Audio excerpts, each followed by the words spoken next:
সবচেয়ে ইম্পর্টেন্ট বিষয় হচ্ছে হায়াত সময়। সে কতদিন বাঁচবে।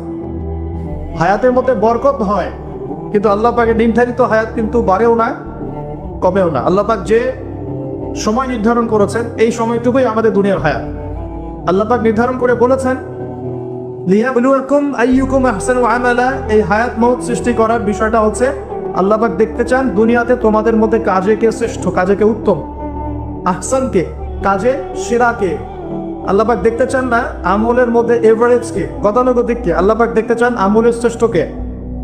কবির মানে বড়, আকবর মানে সবচেয়ে বড়, সগীর মানে ছোট, আসগর মানে আরো অনেক ছোট, হাসান মানে হচ্ছে ভালো, উত্তম, আহসান মানে সবচেয়ে ভালো, বেস্ট ওয়ান। আল্লাহ পাক দেখতে চান লিয়াবলুয়াকুম আইয়ুকুম আহসানু আমালা। তোমাদের মধ্যে দুনিয়াতে আমলে আহসানকে। আল্লাহ পাক এভারেজ মুসলিম দেখতে চান না, এক্সেপশনাল মুসলিম দেখতে চান। আমি কি বোঝাতে পারছি? এই জন্য আল্লাহ পাক হায়াত ও মওত সৃষ্টি করেছেন এবং দুনিয়ার জীবনটা আমাদেরকে উপহার দিয়েছেন। আরেকটা উদ্দেশ্য হচ্ছে আল্লাহ পাক দেখতে চান এই কারাগারের জীবনে আমাদের শ্রেষ্ঠকে এবং কে আল্লাহ পাকের বিধানগুলো মেনে চলে, এবং কারা কারা আল্লাহ পাকের জমিনের মধ্যে তার খেলাফতের দায়িত্ব পালন করে। আমরা কিন্তু আল্লাহর খলিফা। আমরা কি আল্লাহর খলিফা। আমাদের পিতাকে আল্লাহ পাক সৃষ্টি করেছিলেন পৃথিবীতে আল্লাহর খলিফা হিসেবে। আল্লাহর খলিফার কাজ কি? শুধু ইবাদত করাই খলিফার কাজ নয়। আল্লাহর খলিফার কাজ হচ্ছে আল্লাহ পাকের জমিনের মধ্যে ন্যায় বিচার প্রতিষ্ঠা করা, আল্লাহর বিধান প্রতিষ্ঠা করা। এটা আল্লাহর খলিফার কাজ। যদি পৃথিবীতে আমরা আল্লাহ পাকের বিধান প্রতিষ্ঠা না করে শয়তানের বিধান প্রতিষ্ঠা করি, তাহলে আমরা আল্লাহর খলিফা থাকবো না, শয়তানের খলিফা হয়ে যাব। আমি কি বুঝতে পারছি? আল্লাহ পাক দুনিয়ার এই কারাগারের জীবনটাতে আমাদেরকে নির্ধারিত সময় দিয়েছেন, ওয়াল আসরি, সময়ের কসম। আরেকটা অর্থ এখান থেকে নেওয়া যায়, সেটা হলো আল্লাহ পাক সময়ের কসম করে আমাদেরকে মূলত অতীতকালের দিকে তাকাতে বলছেন। কোন দিকে? অতীতের দিকে। কোরআন খুললে আপনি দেখবেন, আমার সামনে যে কিতাব আছে আল্লাহ পাকের কিতাব আল কোরআনুল কারীম, এই কোরআনুল কারীমকে আপনি তিনটা ভাগে ভাগ করতে পারবেন। একটা অংশে গিয়ে দেখবেন এখানে আছে হুকুম আহকাম, কি করা যাবে কি করা যাবে না, কি করতে হবে কি করতে হবে না। দ্বিতীয় অংশে গিয়ে আপনি পাবেন আল্লাহ রাব্বুল আলামিনের তাওহীদ, রিসালাত, আখিরাত, এই বিষয়টা পাবেন। আল্লাহ এক, মুহাম্মদ সাল্লাল্লাহু আলাইহি ওয়াসাল্লাম শেষ নবী, এবং আখিরাত এর পরের জীবন, এর ধাপগুলো, হিসাব নিকাশ, জান্নাত জাহান্নাম, এগুলো পাবেন। আরেকটা অংশে গিয়ে আপনি পাবেন ইতিহাস। কি পাবেন? ইতিহাস, পূর্ববর্তী নবীগণের ইতিকথা পাবেন। একদম আদম আলাইহিস সালাম থেকে শুরু করে শেষ নবী মুহাম্মদ সাল্লাল্লাহু আলাইহি ওয়াসাল্লাম পর্যন্ত পুরো হিস্ট্রি আপনি কোরআনে পাবেন ইনশাআল্লাহ। আল্লাহ পাক বলে আসরি বলে আমাদেরকে একটু পিছনের দিকে তাকাতে বলছেন, একটা জিনিস লক্ষ্য করতে বলছেন। সেই জিনিসটা কি? সেই জিনিসটা হচ্ছে আল্লাহ পাক লক্ষ্য করতে বলছেন যে আদম আলাইহিস সালাম থেকে শুরু করে শেষ নবী পর্যন্ত, বলেন মুহাম্মদ রাসূলুল্লাহ সাল্লাল্লাহু আলাইহি ওয়াসাল্লাম পর্যন্ত আল্লাহ পাকের একটা কমন সুন্নত দেখা যাচ্ছে। কমন সুন্নত, সাধারণ সুন্নত। কি সুন্নত? প্রত্যেক যুগে যুগেই যারা আল্লাহ পাকের বিধান মেনেছে, তার নবীর আনুগত্য করেছে, আল্লাহ পাক সেই মুমিন মুসলিম বান্দাদেরকে দুনিয়াতেও নাজাত দিয়েছেন, পরকালেও জান্নাত দিয়েছেন। ঠিক আছে কথা? আচ্ছা, আরেকটা সুন্নত হচ্ছে প্রত্যেক যুগে যুগে আদম থেকে নিয়ে শুরু করে মুহাম্মদ সাল্লাল্লাহু আলাইহি ওয়াসাল্লাম পর্যন্ত প্রত্যেক যুগে যুগেই যে বা যারাই আল্লাহর কথা শোনে নাই, আল্লাহর বিধান মানে নাই, তার নবীর আনুগত্য করে নাই, আল্লাহ পাক দুনিয়াতেও ধ্বংস করেছেন, আখিরাতেও ধ্বংস করেছেন। এই সুন্নতটা ইতিহাসে একদম কমন। আমি এক্সাম্পল দিয়ে বুঝাচ্ছি। নূহ আলাইহিস সালামের যুগে চলে যান, একটু খেয়াল করে দেখেন 950 বছর দাওয়াত দেওয়ার পরে মাত্র 40টা বা 80টা পরিবার ইসলাম কবুল করেছে। আল্লাহ পাক এই সারা দুনিয়ায় এসে 80টা পরিবারকেই বাঁচিয়ে রাখলেন, নিষ্কৃতি দিলেন, উদ্ধার করলেন, বাকি সবাইকে ডুবিয়ে মেরে দিলেন। আল্লাহর সুন্নাত। আল্লাহ পাকের কিছুই পরোয়া নাই। পরোয়া আছে? আচ্ছা, তার একটু আগে যান, আদম আলাইহিস সালামের 2 ছেলে হাবিল এবং কাবিল, মনে আছে? কাবিলের কুরবানি কবুল হয় না, হাবিলেরটা কবুল হয়। তো এখানে হিংসা, এখানে কি হিংসা, পরশ্রীকাতরতা। তারটা কেন কবুল হয়, আমারটা কেন হয় না? এই হিংসার বশবর্তী হয়ে এক পর্যায়ে কাবিল হাবিলকে হত্যাই করে ফেলল, এবং সেই হত্যাকাণ্ডের সাক্ষী ছিল একটা পাখি, তার নাম কি? কাক। কাক, হ্যাঁ। বিষয়টা হচ্ছে যে কাক সাক্ষী যে আদম আলাইহিস সালাম এর 2 সন্তান, এক সন্তানকে হত্যা করার পর আরেক সন্তান মাথায় হাত দিয়ে বসে আছে। কিভাবে তার ভাইকে দাফন করবে এই জ্ঞান তার কাছে নাই। আল্লাহ পাক কাককে পাঠালেন, সে মাটি খুঁড়ে দেখালো কিভাবে দাফন করতে হয়। তার মানে শিক্ষা আমাদের চারপাশেই আছে। শিক্ষা গ্রহণ করার জন্য সবসময় টেক্সট বুকের প্রয়োজন হয় না। শিক্ষা গ্রহণ করার জন্য সবসময় টেক্সট বুকের প্রয়োজন হয় না। এই ডারউইনের মতবাদের প্রয়োজন হয় না। শিক্ষা গ্রহণ করার জন্য একটু দূরদর্শিতাই যথেষ্ট। বহু মানুষ এই পৃথিবীতে বেঁচে আছেন যাদের অক্ষর জ্ঞান নাই, লিটারাল জ্ঞান নাই, কিন্তু তার অনেক বেশি অভিজ্ঞতা সম্পন্ন আছেন না? আচ্ছা, এমনকি আমাদের প্রিয় নবী মুহাম্মদ রাসূলুল্লাহ সাল্লাল্লাহু আলাইহি ওয়াসাল্লাম কিন্তু এই আক্ষরিক জ্ঞান আর আলিফ বা তা সা লিখতে পড়তে জানতেন না। এটা কি আপনারা জানেন? আল্লাহ পাক তাকেই শেষ নবী করেছেন এবং আমরা তাকে বলি তিনি উম্মি। উম্মি মানে হচ্ছে অক্ষর জ্ঞানহীন। কিন্তু এই পৃথিবীর সবচাইতে জ্ঞানী মানুষ, ইতিহাসের শুরু থেকে শেষ পর্যন্ত সবচাইতে জ্ঞানী মানুষ হচ্ছে মুহাম্মদ রাসূলুল্লাহ সাল্লাল্লাহু আলাইহি ওয়াসাল্লাম। অক্ষর জ্ঞানী সবকিছু নয়। সিগনেচার করতে পারলেই এই আপনার একটা জাতি জ্ঞানী হয় না। সাক্ষরতার হার বাড়লে একটা জাতি জ্ঞানী হয় না। একটা জাতি জ্ঞানী হয় তখন যখন তার ভিতরে আধ্যাত্মিক পরিবর্তন আসে, যখন তার ভিতরে মানবিক গুণগুলি ইনস্টল হয়, যখন সে মানবতার কল্যাণে কাজ করতে পারে, যখন সে খারাপ পথে যায় না, ন্যায়ের পথে থাকে, অন্যায়ের পথে যায় না, তখন সে ভালো হয়। অক্ষর জ্ঞান সবকিছু নয়। আর আমরা এখন পাশের হারটাকে বেশি ফোকাস করি। কত পার্সেন্ট পাশের হার, কত পার্সেন্ট শিক্ষিত, এটা বড় কথা নয়, কত পার্সেন্ট পাশের হার। পাশের হার সবকিছু নয়। একটা দেশ আছে এখনো পৃথিবীতে, তার নাম ভুটান। কি নাম? বলা হয় যে পৃথিবীর সবচেয়ে সুখী দেশগুলোর মধ্যে একটা হচ্ছে ভুটান। তারা কিরকম জানেন? কৃষিকাজ করে, হ্যাঁ কৃষিকাজ করে, দিন আনে দিন খায়, চাষাবাদ করে, ফসল ফলায়, যে ফসল খাওয়া দাওয়া পথ করার পরে যেটা বেঁচে যায় সেটা এক্সপোর্ট করে। কেউ কারোর সাথে হানাহানিতে যায় না। হ্যাঁ, ছোট ছোট ছোট পরিবারে বিভক্ত, গোত্রীয়, সেখানে গোত্রীয় বিভাগ আছে, কিছু পলিটিশিয়ানরাও আছেন, কিন্তু কারোর সাথে কোনো হানাহানি কাটাকাটি এইসব নেই তারা। পৃথিবীর সবচেয়ে সুখী দেশগুলোর তালিকায় ভুটানকে বলা হয় একটা দেশ। যে শিক্ষা নিলেন কাবিল কার কাছ থেকে? কাকের কাছ থেকে। এখানে একটা হাদিস মনে পড়ে যায়, শেয়ার করি। নবী সাল্লাল্লাহু আলাইহি ওয়াসাল্লাম বলেছেন, এই পৃথিবীতে প্রথম হত্যাকাণ্ড সংগঠিত করেছিল কাবিল। এজন্যই এই পৃথিবীতে যত মানুষকে অন্যায়ভাবে হত্যা করা হবে, বিনা কারণে অন্যায়ভাবে হত্যা করা হবে, এই সমস্ত খুনের যে পাপ, এই পাপের একটা অংশ কাবিলের আমল নামায় যুক্ত করা হবে। বলি নাউজুবিল্লাহ। সত্তায় জারিয়া যেমন আছে, আরেকটা টার্ম আছে, সেটা হলো গুনাহে জারিয়া। এটা কি? একটা মাদক দ্রব্যের বার ফুটেছেন, আপনি মারা যাওয়ার পরেও যদি মানুষ মাদক খেতে থাকে, কবরে শুয়ে শুয়ে গোনা পাবেন ইনশাআল্লাহ। একটা গান গেয়েছেন যেখানে আজে বাজে মিউজিক আছে, বা আজে বাজে শিরকি কথা আছে, কুফরি কথা আছে, মানুষকে আপনার আল্লাহ থেকে দূরে সরাচ্ছে। যত মানুষ সেই গান গাবে এবং শুনবে, আপনার মৃত্যুর পরেও কবরে শুয়ে শুয়ে সেই গোনা পাবেন ইনশাআল্লাহ। একজন মানুষ সিনেমা হল করেছে এবং সেখানে নগ্ন ছবি প্রদর্শন করা হয়। এখনকার বেশিরভাগ সিনেমাতেই নগ্ন ছবি দেখানো হয়, কারণ এখন অনলাইনে ঢুকলেই মনে হয় এই জগৎ সমান সমান যৌনতা, মানে এই পৃথিবীটাই মানে যৌনতা, সবখানেই যৌনতা। এমনকি একটা স্যান্ডো গেঞ্জি কিনতে যাবেন, সেখানেও দেখবেন একটা নগ্ন মেয়ের ছবি দিয়ে রেখে দিয়েছে, সব যৌনতা। তো এই যে সিনেমা হলটা করেছেন, যত মানুষ এখানে সিনেমা দেখবে, যদি আপনি মারাও যান, যত মানুষ সিনেমা দেখতে থাকবে, এই গুনার একটা অংশ আপনার কবরে অটোমেটিক ট্রান্সফার হতে থাকবে ইনশাআল্লাহ।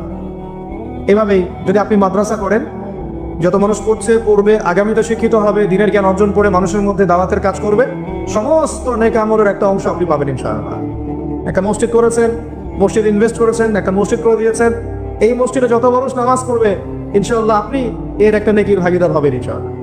আপনি একটা বই লিখেছেন অথেন্টিক সুন্দর, এই বই যত মানুষ পড়ে উপকৃত হবে, আপনি কবরে শুয়ে শুয়ে নেকি পাবেন ইনশাআল্লাহ। ভালো কিছু বলেছেন, ভালো লেকচার দিয়েছেন, যত মানুষ শুনবে, আমল করবে, জীবন পরিবর্তন করবে ইনশাআল্লাহ, আপনি কবরে শুয়ে শুয়ে নাকি পাবেন ইনশাআল্লাহ। এটা সবচেয়ে সেরা ইনভেস্ট, সবচেয়ে সেরা ব্যবসা। আল্লাহ পাক আমাদেরকে এই ধরনের ব্যবসা বেশি বেশি করার তৌফিক দান করুন। এখানে একটা প্রশ্ন আসবে যে হাবিলকে কেন কাবিল হত্যা করলো? উত্তর হচ্ছে হিংসা। উত্তরটা কি?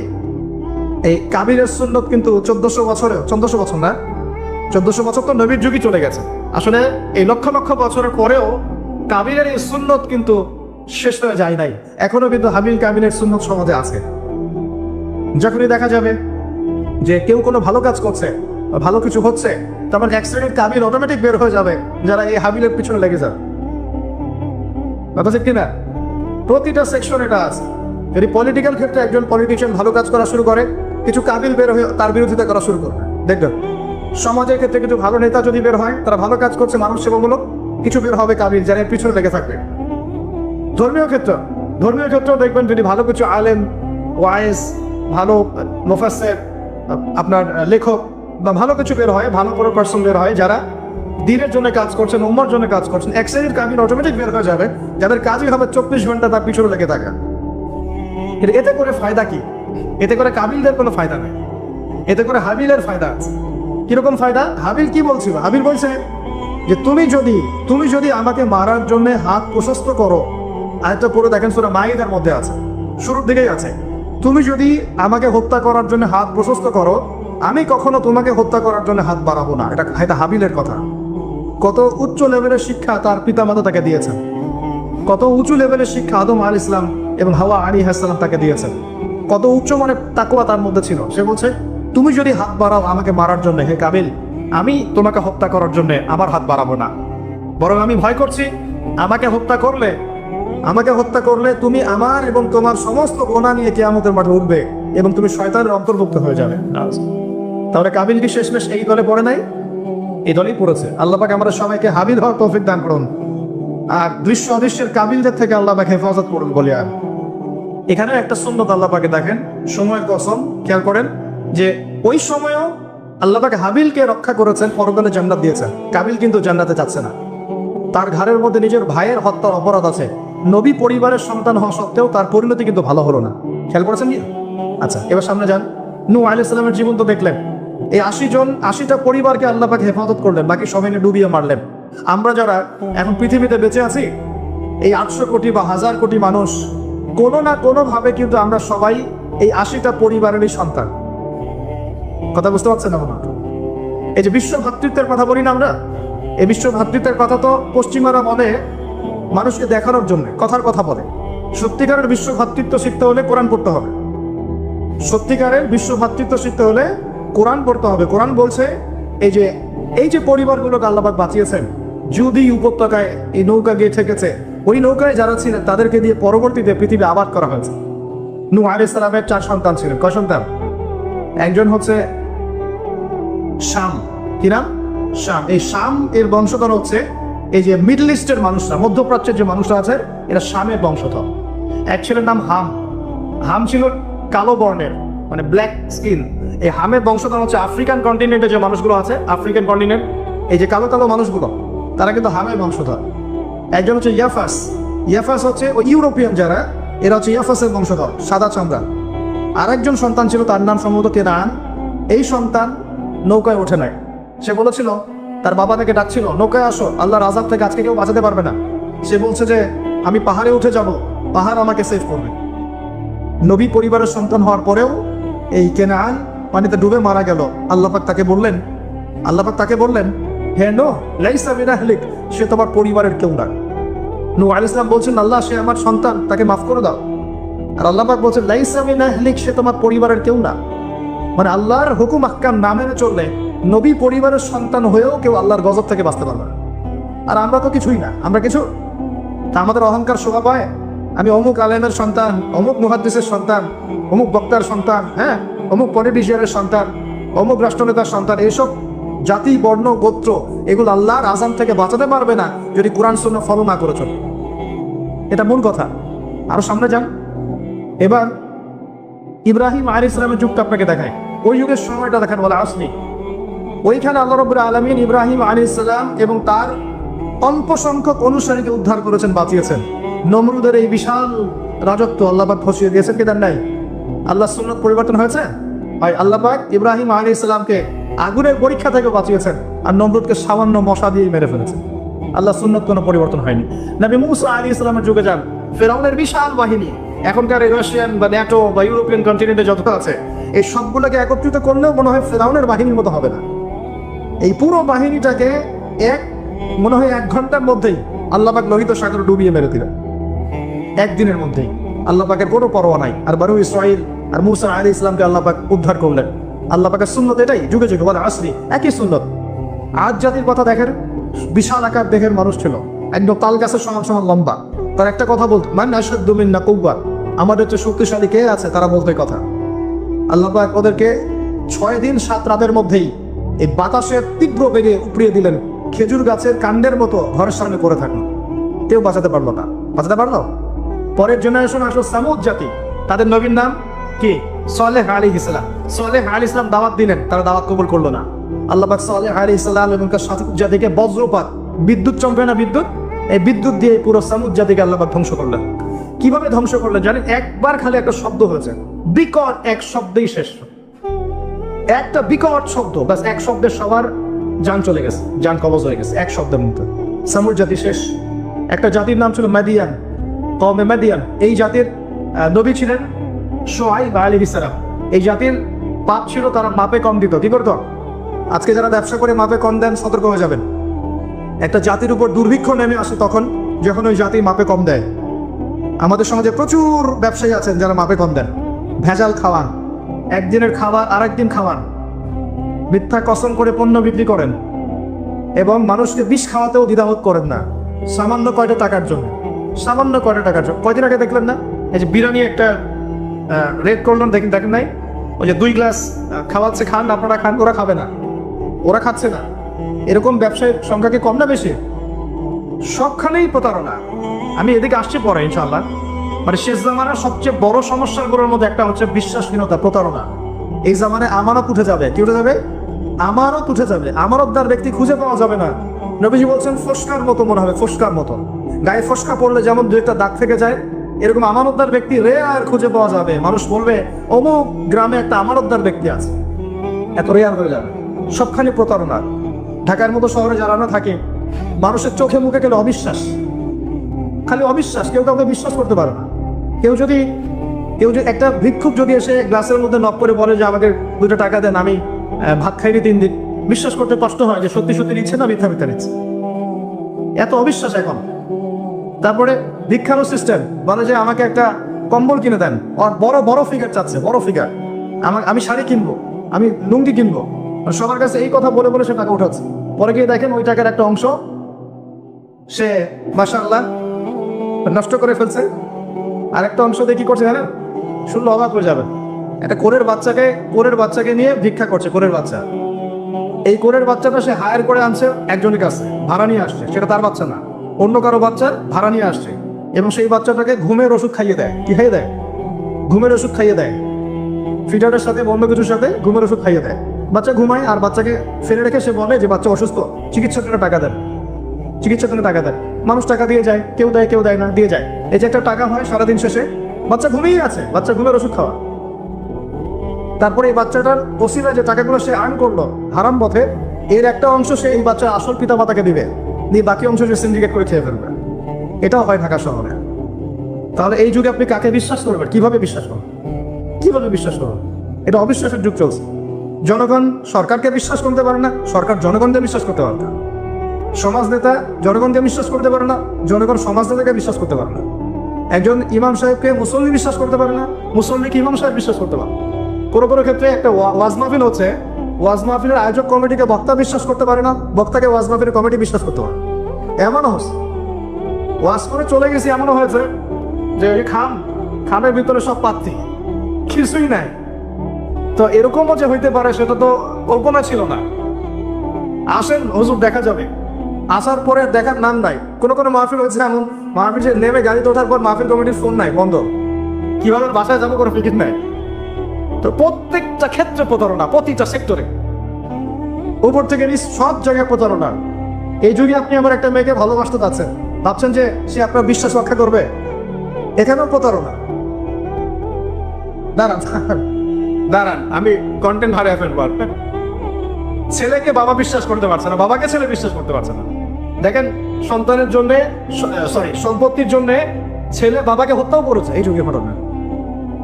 সম্পত্তির জন্য ছেলে মাকে হত্যা করেছে। আমি উত্তরবঙ্গের একটা ঘটনা জানি, মাকে জবাই করে দিয়েছে সন্তান সম্পত্তির জন্য।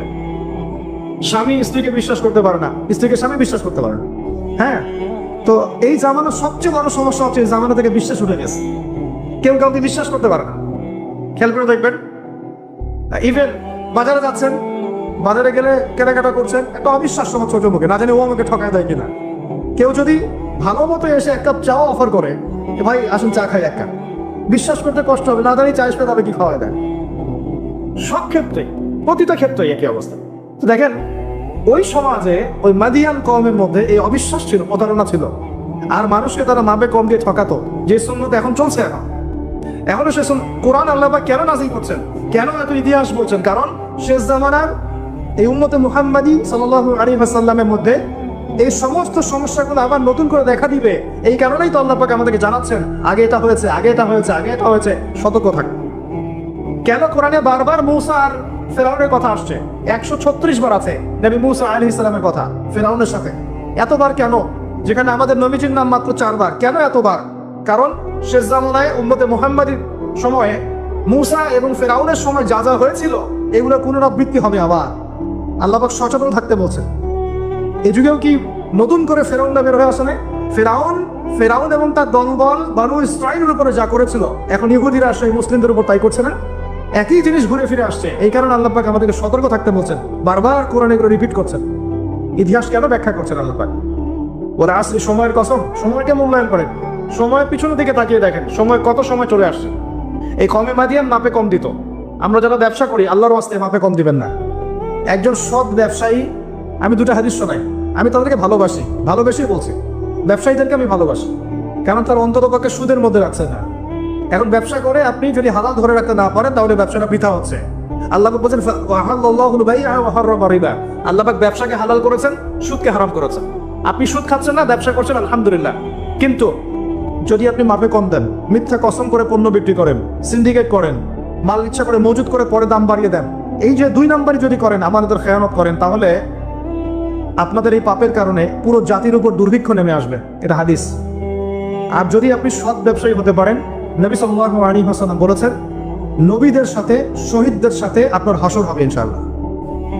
একজন সৎ ব্যবসায়ী নবীগণ শহীদগণের সাথে ইনশাআল্লাহ তাআলা কিয়ামতের মাঠে হাসর করবে ইনশাআল্লাহ তাআলা। আমরা কি এটা চাই না? আর এক শ্রেণীর মানুষকে আমি ভালোবাসি, তারা হচ্ছেন পলিটিশিয়ান। কেন ভালোবাসি? কারণ তারা অ্যাটলিস্ট কাপুরুষতার পরিচয় না দিয়ে নিজের কাঁধে দায়িত্ব নিয়ে সমাজ সংস্কার করার চেষ্টা করছে। আমাদের সমাজে 2 ধরনের মানুষ আছে। এক, যারা খালি সমালোচনা করতে পারে, ভালো মন্দ কমেন্ট করতে পারে। আর এক শ্রেণীর মানুষ চ্যালেঞ্জ গ্রহণ করতে পারে যে আমি চ্যালেঞ্জ নিয়ে এটাকে পরিবর্তন করব। এই 2 শ্রেণীর মানুষ পাবেন আপনি। এক, কোনো কাজের না, সারাদিন কমেন্ট করতে পারে, এটা ভালো না, এটা ভালো, এটা খারাপ, এটা এই দেশে এটা করতে হবে, ওটা, মানে এদেরকে আমি নাম দিয়েছি করতে হবে গ্রুপ অফ ইন্ডাস্ট্রিজ। মানে করতে হবে, এটা করতে হবে, ওইটা করতে হবে, এটা করা উচিত, ওইটা করা উচিত। খুবই বুদ্ধিদীপ্ত মানুষেরা, কিন্তু কাপুরুষ। কারণ নিজেরা চ্যালেঞ্জ গ্রহণ করে এটা বিপদ ফেস করে সামনে যেতে পারেন। আলেমদের ভুল ধরছেন, আপনি নিজে আলেম হচ্ছেন না কেন? আলেমদের অনেকের ভুল ধরছে, তো আপনি পড়াশোনা করে আলেম কেন হচ্ছেন না? সমাজ পরিচালনাকারীদের ভুল ধরছেন, সমালোচনা করছেন, তো আপনি সমাজ চালাচ্ছেন না কেন? রিস্ক নিচ্ছেন না কেন? দাঁড়ান, আসেন এখানে। আপনি পলিটিশিয়ানদের সমালোচনা করছেন, তাহলে আপনি পলিটিশিয়ান কেন হচ্ছেন না? আপনি ইকোনমিক সেকশনের মানুষের সমালোচনা করছেন, আপনি কেন দায়িত্ব নিচ্ছেন না? কেন যোগ্যতা অর্জন করে, ঝুঁকি নিয়ে, চ্যালেঞ্জ গ্রহণ করে সমাজ পরিবর্তন করার রিস্ক নিচ্ছেন না কেন? তাহলে 2 শ্রেণীর মানুষ পাওয়া যায়। কিছু মানুষ শুধু কথাই বলতে পারে, আর কিছু মানুষ কাজ করে দেখায়। তো অ্যাটলিস্ট তারা কাজ করে দেখানোর জন্যে বা মানুষের ভালো করার স্বার্থে তার একটা দায়িত্ব কাঁধে নিয়েছেন। হয়তো দায়িত্বের যে ইসলামাইজেশন বা ইসলামিক দায়িত্ববোধ, এটা তাদেরকে হয়তো বোঝানো যাচ্ছে না, এটা সমস্যা। কিন্তু যদি এই দায়িত্বটাকে ইসলামাইজড করে পালন করা যায়, সমাজের কল্যাণ না কল্যাণ। একজন দায়িত্বশীল ব্যক্তি তিনি যদি কোরআন সুন্নাহর মানদণ্ডে বিচার ফয়সালা করা শুরু করেন, সমাজে কি কল্যাণ হবে না অকল্যাণ হবে? তাহলে আমাদের দায়িত্ব তার কাছে দাওয়াত পেশ করা, যে কোরআন এবং সুন্নাহর মধ্যে এগুলো আছে, এগুলো মানবতার কল্যাণে, আল্লাহর ওয়াস্তে আপনি এগুলো ইমপ্লিমেন্ট করেন, ইনশাআল্লাহ তাআলা সমাজের কল্যাণ হবে। এটা আমাদের দায়িত্ব, শেষ। বাকিটা তার উপরে। তো এখন ভালোবেসেই বলি, একটা হাদিস আছে, 7 শ্রেণীর মানুষকে আল্লাহ রাব্বুল আলামিন তার আরশের ছায়া দিবেন। হাদিসটা শুনেছেন তো? 7 শ্রেণীর মানুষকে আল্লাহ পাক তার নিজের আরশের ছায়া দিবেন, মানে তারা জান্নাতে যাবে ইনশাআল্লাহ। এই 7 শ্রেণীর প্রথম শ্রেণী হচ্ছে ন্যায়পরায়ণ শাসক। ন্যায়পরায়ণ শাসক, যাদেরকে আল্লাহ পাক শাসন ক্ষমতা দিয়েছেন, তারা যদি সমাজে ন্যায় বিচার প্রতিষ্ঠা করে, ইনশাআল্লাহ তারা আরশের ছায়া পাবে। অতএব সব জায়গা থেকে দিনের খেদমতে কাজ করার সুযোগ আছে কি নাই? আল্লাহ পাক আমাদের সবাইকে দিনের জন্য কাজ করার তৌফিক দান, যে যেখানে আছি সেখান থেকে কাজ করার তৌফিক দান। প্রিয় ভাইরা, এভাবে ইতিহাস বলতে থাকলে রাত 1টা বাজবে। শর্ট করছি, ঈসা আলাইহিস সালামের যুগে আসে, ওখানে একই সুন্নত দেখবেন, অল্প মানুষ ইসলাম কবুল করেছে, আল্লাহ পাক তাদেরকে বাঁচিয়েছেন। বেশিরভাগ করে নাই, তাদেরকে আল্লাহ পাক ধ্বংস করে দিয়েছে। নবী মুহাম্মদ সাল্লাল্লাহু আলাইহি ওয়াসাল্লামের যুগে আসে আবু জাহেল, আবু লাহাব, উতবা, সাইবা, এদেরকে আল্লাহ পাক কিন্তু ধ্বংস করে দিয়েছেন। আর নবী সাল্লাল্লাহু আলাইহি ওয়াসাল্লাম তার সাহাবীদেরকে আল্লাহ পাক সম্মানিত করেছেন। ওয়াল আসরি, সময়ের কসম, আল্লাহ পাক দেখাচ্ছেন আমাদেরকে প্রত্যেক যুগে যুগেই। খেয়াল করেন, প্রত্যেক যুগে যুগে ইতিহাসের শুরু থেকে শেষ পর্যন্ত যারাই আল্লাহ পাকের বিধানগুলো মেনে চলবে, তার নবীর আদর্শ মেনে চলবে এবং আল্লাহর বিরুদ্ধাচরণ করবে না, ইনশাআল্লাহ আল্লাহ পাক দুনিয়াতেও সফল করবেন, পরকালেও জান্নাত দিবেন ইনশাআল্লাহ। আর প্রত্যেক যুগে যুগে যারাই আল্লাহ এবং তার রাসূলের বিরুদ্ধাচরণ করবে, নবী রাসূলের আনুগত্য করবে না, আল্লাহর বিধান মানবে না, দুনিয়াতেও ধ্বংস করবেন, পরকাল আযাব দিবেন ইনশাআল্লাহ। এই সুন্নতের কোনো ব্যতিক্রম হবে না। আল্লাহ পাক আমাদের সবাইকে এই কথাটা বোঝার তৌফিক দান করুন। এবার এই সময় বা মহাকারের কসম আল্লাহ পাক আরেকটা কারণে করেছেন, যুবক ভাই আপনি বোঝেন। এই সময় বা মহাকারের কসম আল্লাহ পাক আরো একটা কারণে করেছেন, সেটা হলো আল্লাহ পাক আমাদের হায়াতকে মূল্যায়ন করতে বলছেন। আল্লাহ পাক আমাদের হায়াতকে মূল্যায়ন করতে বলছেন। একটু চোখ বন্ধ করে রাত্রেবেলা চিন্তা করবেন। মনে করেন আপনার হায়াত 60 বছর। কত বছর? মনে করেন, ফর এক্সাম্পল, চোখ বন্ধ করবেন আজকে বাসায় গিয়ে ঘুমানোর সময়, দোয়া দরুদ করে চোখটা বন্ধ করে ভাববেন, আদনান ভাই কথাটা বলে গেছে, একটু ভাবি। এইটুক যদি ভাবতে পারেন আজকে বাসায় গিয়ে, আজকে ওয়াজ আমার সফর ইনশাআল্লাহ। এই যে 200 কিলো আসছি, আবার 200 কিলো যাবো, ইনশাআল্লাহ সফল। কি ভাববেন প্রিয় ভাই? আমিও কিন্তু তরুণ, আমি কিন্তু বুড়া হয়ে যাই নাই। বুড়া হয়ে গেছে এখনো? আচ্ছা, আপনিও তরুণরা একটু ভাবি, চোখ বন্ধ করে ভাববেন যে আল্লাহ পাক আপনাকে সৃষ্টি করেছিলেন আল্লাহর ইবাদত করার জন্য। সূরা যারিয়াত 56 নম্বর আয়াত, ওয়া মা খালাকতুল জিন্না ওয়াল ইনসা ইল্লা লিয়াবুদুন। 1 2 আল্লাহ পাক আপনাকে সৃষ্টি করেছিলেন যাতে করে আল্লাহর দ্বীনটাকে আপনি আল্লাহর জমিনে প্রচার করেন, প্রসার করেন, প্রতিষ্ঠা লাভ করেন। এই দুইটা আপনার কাজ ছিল। এখন আপনার বয়স হয়ে গেছে 30 বা 25, ধরে নেন যে আপনার হায়াত 60 বছর। তার মানে আপনার জীবনে বাকি আছে এখন 30 বছর। এই যে 30 বছর আপনি নষ্ট করেছেন বা চলে গেছে, চোখ বন্ধ করে চিন্তা করবেন এই 30 বছরে কত ওয়াক্ত নামাজ পড়েছেন, কতদিন রোজা রেখেছেন, এই 30 বছরে 30টা আয়াত আপনি পড়েছেন কিনা, এই 30 বছরে 30টা সূরা আপনি শিখেছেন কিনা, 30 বছরে আপনি 30টা ইসলামিক বই পড়েছেন কিনা, আপনি নবীর 30টা হাদিস পড়েছেন কিনা, 30 দিন জামাতের সাথে নামাজ পড়েছেন কিনা, 30 দিন দিনের দাওয়াত দিয়েছেন কিনা, 30টা দিন দান সদকা করেছেন কিনা। আমি খুব বেসিক কথা বলছি, আমি বলিনি আপনি 30 দিন 30টা যুদ্ধ করেছেন কিনা, এই কথা বলিনি। আমি আপনি বেসিক কথা বলছি, একদম বেসিক প্রাইমারি কথা। আপনি 30 দিন নামাজ পড়েছেন কিনা, 30টা রোজা ঠিক মতো রাখছেন কিনা, আপনি কি 30 বার মেয়েকে দেখে চোখ নামাতে পেরেছেন কিনা, আপনি কি 30টা সূরা শিখেছেন কিনা, 30 বার আপনি কি রাসূলের জীবনী পড়েছেন কিনা, তার হাদিস পড়েছেন কিনা, আপনি কি নবী সাল্লাল্লাহু আলাইহি ওয়াসাল্লামের স্ত্রীদের নাম জানেন কিনা, তার জীবনী জানেন কিনা, আকীদা কি জিনিস আপনি জানেন কিনা, 30টা মাসাইল আপনি বোঝেন কিনা। আপনি চিন্তা করবেন। এই একটা চিন্তা আপনার জীবনটাকে বদলে ফেলবে ইনশাআল্লাহ। এই একটা চিন্তাই যথেষ্ট আপনার জীবনকে বদলে ফেলার জন্য। এই চিন্তাটা আরেকভাবে করবেন। এটা ভাবার পরে আপনি চোখটা খুলবেন, চোখটা খুলে সাদা কাগজ নিয়ে বসবেন, উঠে বসবেন, বসে আপনি লিখবেন। কি লিখবেন? আপনি লিখবেন এই 30 বছরে আপনি কতগুলো গুনাহ করেছেন, আপনার মনে পড়ে কি কি। হয়তোবা, আমি দোয়া করি যেন এমনটা না হয়, তবে হয়তোবা আপনি খুঁজে পাবেন এই 30 বছর আপনি বেনামাজি ছিলেন।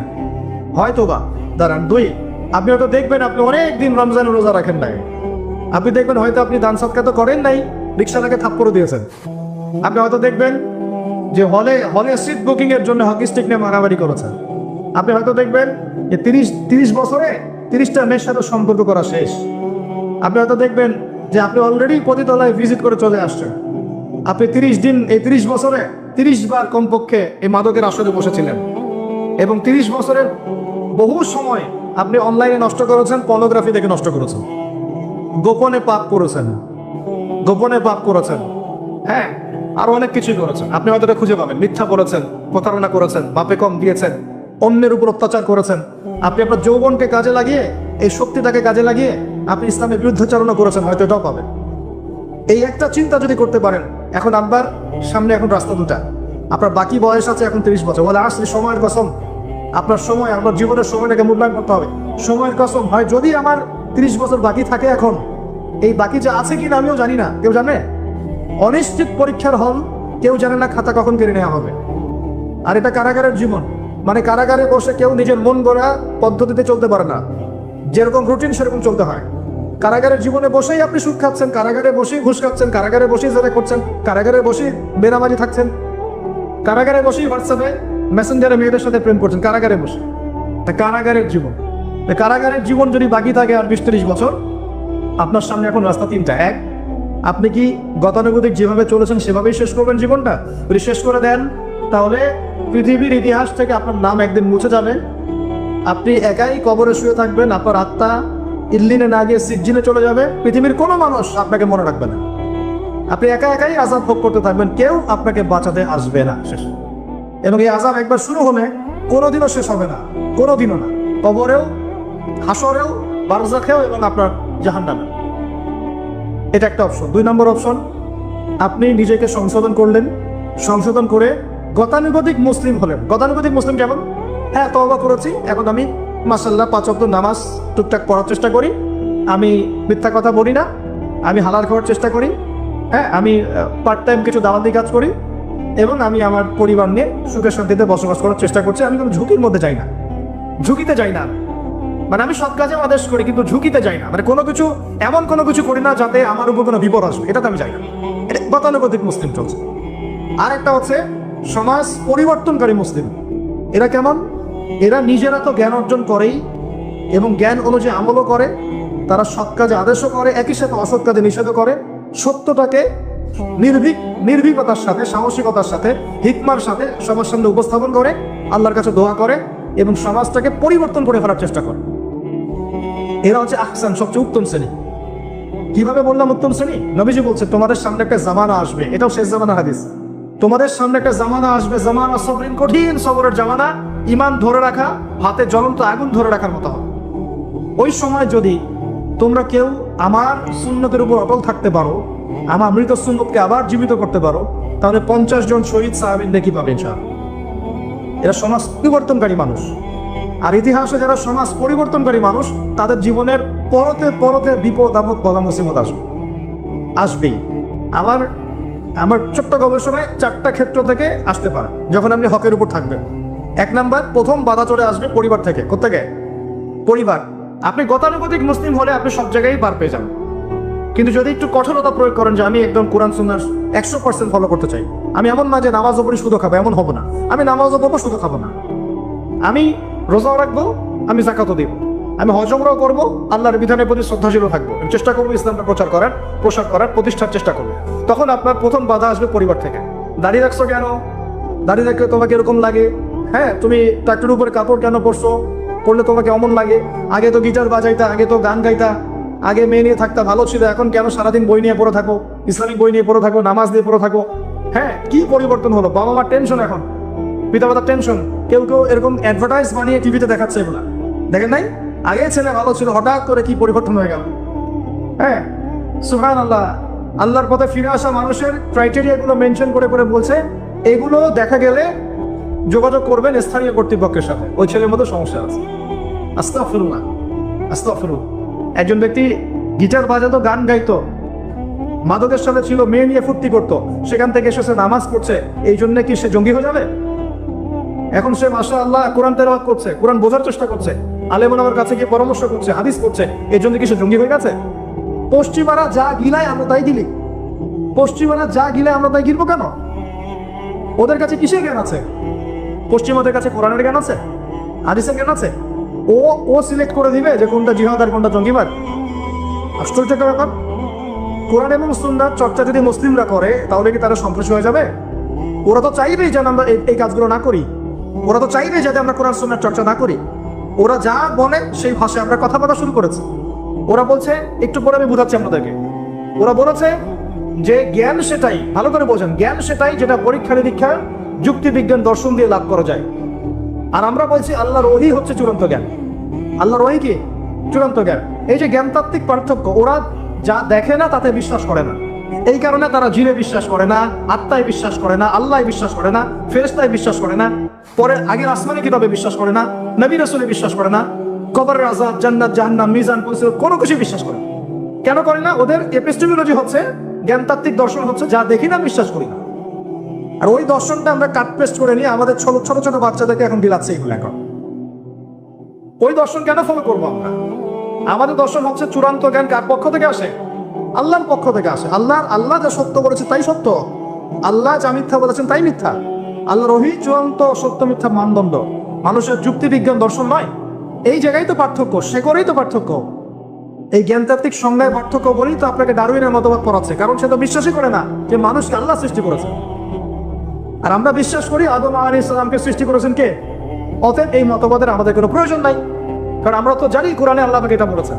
যে জানে না, যার কাছে কোরআন নাই, যার কাছে হাদিস নাই, তার ওই মতবাদের প্রয়োজন আছে, আমার তো নাই।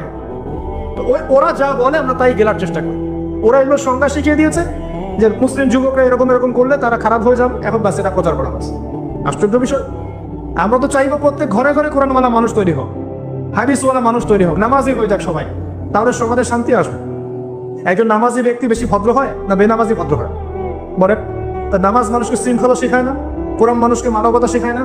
কোরআন সুন্নাহর কোনো জায়গায় কি বলা আছে নিরপরাধ কোনো মানুষকে হত্যা করতে হবে? বরং আমি তো একটা আয়াত বললাম, কেউ যদি একজন মানুষের জীবন বাঁচায়, সূরা মাইদা আল্লাহ পাক বলছেন, কেউ যদি একজন মানুষের জীবন বাঁচায় সে যেন পুরো মানব জাতিকে বাঁচালো, বলি আলহামদুলিল্লাহ। আর কেউ যদি কোনো মানুষকে অন্যায়ভাবে হত্যা করে সে যেন পুরো মানব জাতিকে হত্যা করে। একটু খেয়াল করে দেখেন, সারা বিশ্বে যত মানুষকে হত্যা করা হচ্ছে মুসলিম কান্ট্রিগুলোতে, সিরিয়া, ইয়েমেন, প্যালেস্টাইন, আফগান তো চলে গেল, তারপরে আপনার ইরাক, লিবিয়া, জর্ডান, লেবানন, ঠিক আছে, ওই যে রোহিঙ্গা, তারপরে উইঘুর, মুসলিমদেরকে যেখানে যেখানে হত্যা করা হয়েছে এখানে মানবতা বিরোধী অপরাধ হয়নি? এটাকে সন্ত্রাসবাদ বলা যায় না? এটা ওদের জঙ্গিবাদ নয় কি? আরে প্রকৃত অর্থে সন্ত্রাসী এবং জঙ্গি কারা? মুসলিমরা না ওরা? যখন নিরপরাধ মাসুম বাচ্চাদেরকে বোম মেরে হত্যা করা হয়, মা বোনদেরকে ইজ্জত নষ্ট করা হয়, আমাদের মুসলিম ভাইদেরকে পাখির মতো গুলি করে হত্যা করা হয়, তখন এই মতবাদ থাকে না? তো এদের কাছ থেকে আমাদেরকে শিখতে হবে কোনটা ন্যায় কোনটা অন্যায়। এগুলো চলতে থাক, কিন্তু এই চলা ইনশাআল্লাহ তাআলা বেশি দিন সাস্টেইন করবে না ইনশাআল্লাহ। কারণ আমরা শেষ জামানার ছাত্র, আমরা জানি যে এই জুলুম ইনশাআল্লাহ তাআলা এই বিশ্বাস বেশি দিন থাকবে না ইনশাআল্লাহ। অচিরে আল্লাহ রাব্বুল আলামিন এমন প্রজন্ম আনবেন, এমন নেতা আনবেন যাকে আল্লাহ পাক বলছেন তার নাম হবে মাহদি, এবং তার নাম মুহাম্মদ, তার টাইটেল মাহদি। বাবার নাম আব্দুল্লাহ, মায়ের নাম আমিনা। মুহাম্মদ সাল্লাল্লাহু আলাইহি ওয়াসাল্লামের বংশধর থেকে একজন। তার সাথে আল্লাহ ঈসা আলাইহিস সালামকে পাঠাবেন এবং তিনি এই পুরো জুলুমের শেকড়টাকে এমনভাবে উপড়ে ফেলবেন যে 40 বছর তার ন্যায় এবং ইনসাফের শাসন না আসা পর্যন্ত কিয়ামত হবে না ইনশাআল্লাহ। অতএব সামনে অপেক্ষা করছে এই বিজয়ের দিন। খুশি হচ্ছে না বিজয় বেজার হচ্ছে ইনশাআল্লাহ তাআলা। এই দিন আমরা দেখে যেতে পারি না পারি, এই মেসেজটাকে পৌঁছে দিতে পারি যে সামনে এটা আসছে ইনশাআল্লাহ। মনে রাখবেন, প্রকৃত অর্থে শুধু আল্লাহই তার বান্দাদেরকে ভালোবাসেন, বাকিরা মানুষের অবস্থানকে ভালোবাসে, মানুষের ব্যক্তি সত্তাকে নয়, আপনার আত্মাকে নয়, আপনার অবস্থানকে।